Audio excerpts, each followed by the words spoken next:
মানে যত পারা যায় মানুষকে জাহান্নামে নিয়ে যাওয়ার রাস্তা ক্লিয়ার করার চেষ্টা করছে।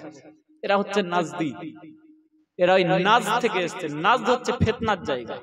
আমার রাসূল নাজদের জন্য দোয়া চাননি, নবী পাক হাত তুলেছিলেন, আল্লাহ পাকের দরবারে হাত তুলেছিলেন, আল্লাহুম্মা বারিক লানা ফি শামিনা ওয়ালানা ফি ইয়ামানিনা। আল্লাহ নবী দোয়া করেছিলেন।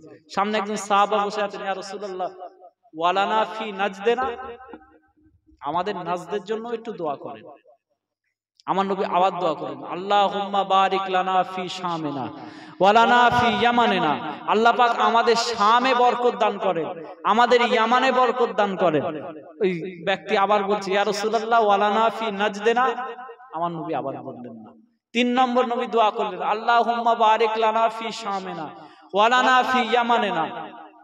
আল্লাহ আমাদের শামের জন্য বরকত দেন, ইয়ামানের জন্য বরকত দেন। ওই ব্যক্তি আবার বলছে, ওয়ালানা ফি নাজদিনা, ইয়া রাসূলুল্লাহ আমাদের নাজদের জন্য একটু দোয়া চান। আমার নবী বললেন, নাজদের জন্য আমি দোয়া চাইতে পারবো না, কারণ কিয়ামতের পূর্বে ওই নাজ থেকে শয়তানের শিং বেরোবে, যেই ফিতনায় সারা পৃথিবী ফিতনা হয়ে যাবে। শয়তানি ফিতনা ওখান থেকে বেরোবে। তো এই সমস্ত ঘোমটাওয়ালারা হচ্ছে নাজদি, আব্দুল ওয়াহাব নাজদির অনুসারী। খোঁজ নিয়ে দেখবেন ব্যাকগ্রাউন্ড, ওরা হচ্ছে আব্দুল ওয়াহাব নাজদির অনুসারী, যে শয়তানের ফিতনা শুরু করেছিল নাজ থেকে, যাদের জন্য আমার রাসূলুল্লাহ দোয়া চাননি, নবী পাক ওদের জন্য দোয়া চাননি, কারণ নবী জানতেন ওখান থেকে শয়তানি ফিতনা বেরোবে। আর শামের জন্য দোয়া চাইলেন, ইয়ামানের জন্য কেন দোয়া চাইলেন? শাম হচ্ছে নবীদের জায়গা, আর ইয়ামান হচ্ছে ওলিদের জায়গা। জোরে বলেন সুবহানাল্লাহ। এই জন্য আমার রাসূল দোয়া চাইলেন, আল্লাহুম্মা বারিক লানা ফি শামিনা ওয়ালানা ফি ইয়ামানিনা। আল্লাহ পাক শামের জন্য আপনি বরকত দেন, ইয়ামানের জন্য বরকত দেন, কারণ শাম দেশেতে আপনার অনেক নবী এসেছেন, আর ইয়ামান দেশেতে আপনার ওলিরা এসেছে। ওয়াইস আল কারনি নাম শুনেছেন? ওয়াইস কারনি, ওয়াইস কারনি কে? নবী। তাহলে ওয়াইস কারনি একজন আল্লাহর ওলি, বলুন না সুবহানাল্লাহ। নবী, আল্লাহর নবী যখন হায়াতে ছিলেন তখন ওয়াইস কারনিও হায়াতে ছিলেন, জানেন আপনারা? নবী পাক যখন হায়াতে ছিলেন জীবদ্দশা, আজ থেকে 1400 বছর আগেকার কথা বলছি, বানোয়াট কোনো কথা বলছি না, শুরু থেকে এখন অব্দি হয়তো বা গল্পর আকারে বলেছি, কারণ এইসব এলাকা বেশি ডিপ কথা সহ্য করতে পারবে না। বেশি ডিপ যদি কথা বলি সহ্য হবে না। আর আমার কোনো এমন ইলম হাইসিয়াত নেই যে আপনাদেরকে একদম ডিপ ডিপ বড় বড় স্কলারদের মতো কথা শোনাবো। আমি সাধারণ ভাষায় কথা শোনাচ্ছি, অসুবিধা হচ্ছে নাকি? বুঝতে পারছেন তো? আপনাদের বুঝতে পারা নিয়ে কথা, আর কোনো অসুবিধা নেই। তো ওয়াইস আল কারনি রাহমাতুল্লাহ আলাইহি তিনি যখন জীবদ্দশায় হায়াতে ছিলেন, তখন কিন্তু মদিনা শরীফে আমার রাসূলুল্লাহ হায়াতে ছিলেন, আমার নবী পাক হায়াতে ছিলেন, ওয়াইস আল কারনি ওলি সেও হায়াতে ছিলেন, আমার রাসূলুল্লাহ আল্লাহর নবী তিনিও হায়াতে, ওয়াইস আল কারনি আল্লাহর ওলি তিনিও হায়াতে। কিন্তু ওয়াইস আল কারনির সাথে আমার রাসূলুল্লাহ জীবনে কোনোদিন দেখা হয়নি। ইয়ামানে বাড়ি, জীবনে কোনোদিন দেখা হয়নি।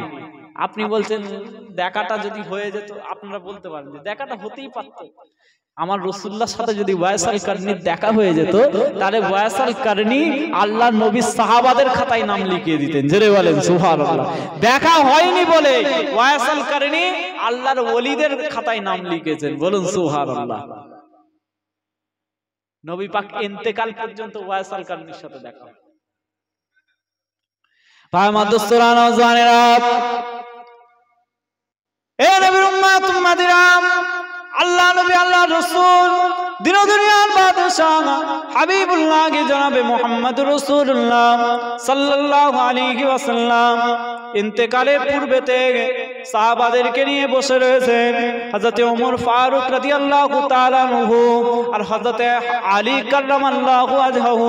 হুজুর দয়কে আমার রাসূলুল্লাহ জানিয়ে দিলেন, ও বাবা ওমর, ও বাবা আলী, শোনো শোনো শোনো শোনো, আমি রাসূলুল্লাহ ইন্তেকালের পরেতে, আমি রাসূলুল্লাহ দুনিয়া থেকে চলে যাওয়ার পরেতে হলেও তোমরা দুজনে গিয়ে ইয়ামান দেশে চলে যাবে। ইয়ামান দেশে একটা বুজুর্গ মানুষ রয়েছে। হযরত আলী জিজ্ঞাসা করলেন, হযরত ওমর ফারুক হুজুর জিজ্ঞাসা করলেন, ইয়া রাসূলুল্লাহ, ইয়া হাবিবাল্লাহ, আপনি কার কথা বলছেন, কার কথা বলছেন? ইয়ামান দেশে যে ব্যক্তির কথা বলছেন ওই ব্যক্তিটার ব্যক্তিটার নাম কি? আমার রাসূলুল্লাহ বললেন ওই ব্যক্তিটার নাম হচ্ছে ওয়াইস। ছেড়ে বলেন সুবহানাল্লাহ।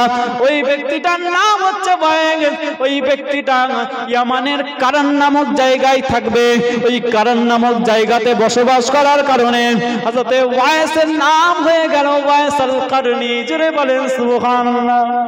ওয়াইস আল কারনি, কারান দেশের বাসিন্দা, কারানের বাসিন্দা।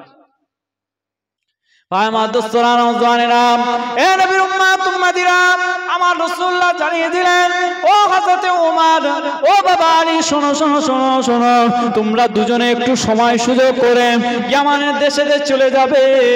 ইয়ামান দেশেতে গিয়ে হযরতে ওয়াইসের সাথে তোমরা একটু দেখা করবে, ওয়াইসের সাথে তোমরা একটু মুলাকাত করবে, ওয়াইসের সাথে তোমরা একটু সাক্ষাৎ করবে। ওয়াইসের সাথে সাক্ষাৎ করে নিয়ে তোমরা ওয়াইসকে জানিয়ে দেবে আল্লাহ নবী আল্লাহ রাসূল জানিয়েছেন আপনাকে পৃথিবীর মুমিন মুসলমান উম্মাত উম্মতি সহ এবং আমাদের জন্য আল্লাহ নবী আপনাকে দোয়া চাইতে বলেছেন। জোরে বলেন সুবহানাল্লাহ। কথা বুঝতে পেরেছেন? আল্লাহর রাসূল একজনের কাছে লোক পাঠাচ্ছেন কেন? তাকে গিয়ে বলবে, তার সাথে একটু দোয়া চাইবে। বলবেন না সুবহানাল্লাহ। এর থেকে রাসূলুল্লাহ ওলিদের মর্তবা মর্যাদাকে বুঝিয়ে দিলেন। নবী নিজে দোয়া করলে কবুল হবে না? আখেরি নবী সরকারে দো আলম আফতাবে শরিয়ত শাহেনশাহ রিসালাত রাসূল মকবুল সাল্লাল্লাহু আলাইহি ওয়াসাল্লাম নিজে যদি আল্লাহর দরবারে উম্মতের জন্য দোয়া চান, কবুল হবে না? কবুল হবে। আমার রাসূলুল্লাহ ওলিদের মর্যাদা, ওলিদের মর্তবা জানানোর জন্য দুজন জালিলুল কদর সাহাবাকে একজন ওলির কাছে পাঠালেন। তার কাছ থেকে একটু উম্মতিদের জন্য এবং তোমাদের নিজেদের জন্য একটু দোয়া চেয়ে নেবে। বলবে আল্লাহর দরবারে একটু আমাদের জন্য দোয়া চান। বলবেন না সুবহানাল্লাহ। ওয়াইস আল কারনি রাসূলুল্লাহ ইন্তেকাল করে গেলেন। হযরত ওমর ফারুক রাদিয়াল্লাহু তাআলা আনহু একবার হজের সময় চলে এলো। ওমর ফারুক রাদিয়াল্লাহু তাআলা কাবা শরীফের চত্বরে ঘুরছে। ঘুরে ঘুরে জিজ্ঞাসা করছেন, ইয়ামান থেকে কেউ এসেছো? ইয়ামানের দেশ থেকে কেউ এসেছো? তোমাদের মধ্যে কেউ কে এসেছো বলো তো, ইয়ামান থেকে কে এসেছো?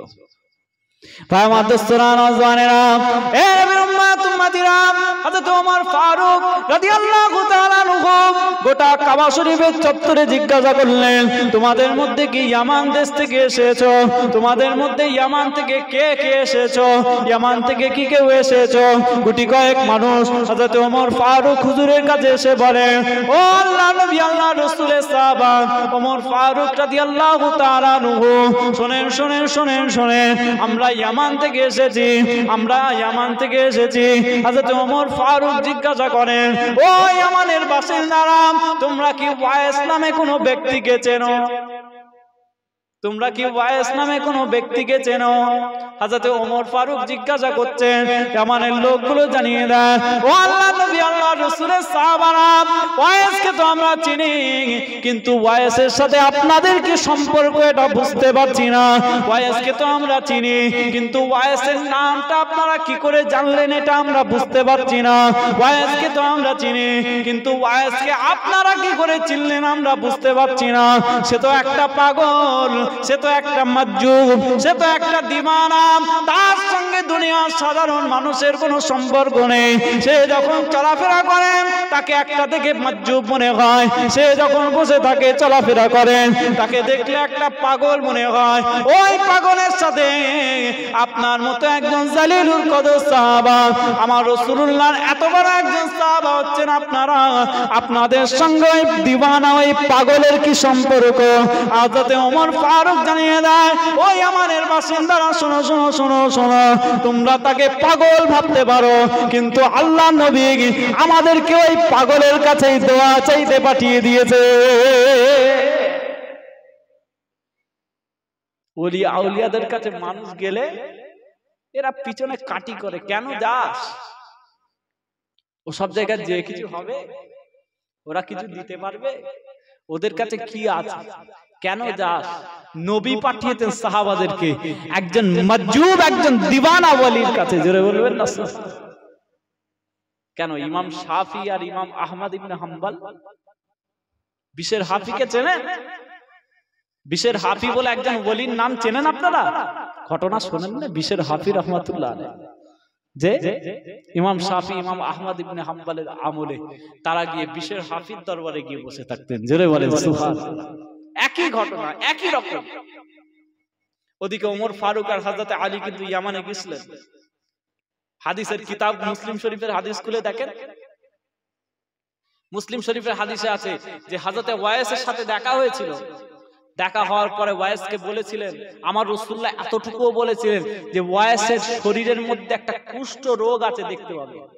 আর সেই কুষ্ঠ রোগটা মিলিন হয়ে গেছে, একটা পয়সা যতটা হয়, একটা পয়সা, এই পয়সা পরিমাণ এই রোগটা ওর হাতের মধ্যে আছে, দেখে তোমরা চিনতে পারবে। আমার নবী এত দূর পর্যন্ত বলে দিয়েছিলেন, বলুন না সুবহানাল্লাহ। এত দূর পর্যন্ত বলে দিয়েছিলেন। দেখা হয়ে গিয়েছিল। ওয়াইস আল কারনি, আপনি একটু আমাদের জন্য দোয়া চান। আমার রাসূল পাঠিয়েছেন, একটু উম্মতে মুহাম্মাদীদের জন্য দোয়া চান। ওয়াইস আল কারনি আমার নবীর কথা শুনে দোয়া চেয়েছিলেন। জোরে বলেন সুবহানাল্লাহ। আর এদিকে চার ইমামের এক ইমাম, ইমাম শাফি আর ইমাম আহমদ ইবনে হাম্বল বিশের হাফির কাছে গিয়ে বসে থাকে। এই জন্য বলছি, কিছু দুনিয়ায় কিছু মানুষ বেরিয়েছে ওলি আউলিয়াদেরকে ছোট করে, বুঝতে পারছেন না? খাজা সাহেব হুজুরের দরবারে যারা গিয়ে সেজদা করে, যারা গিয়ে ঢোল তবলা বাজায়, যারা গিয়ে আপনার কি বলে কাওয়ালি করে, তাদের দোষ না খাজা হুজুরের দোষ? কথা বলবেন না? কাদের দোষ? যারা গিয়ে তবলা বাজায় তাদের দোষ তো নাকি? না খাজা সাহেব হুজুরের দোষ? ফুরফুরায় গিয়ে যদি কেউ খারাপ কাজ করে, দাদা হুজুরের দোষ না যে করছে তার দোষ? যে দাদা হুজুরের দোষ? দোষ নয়।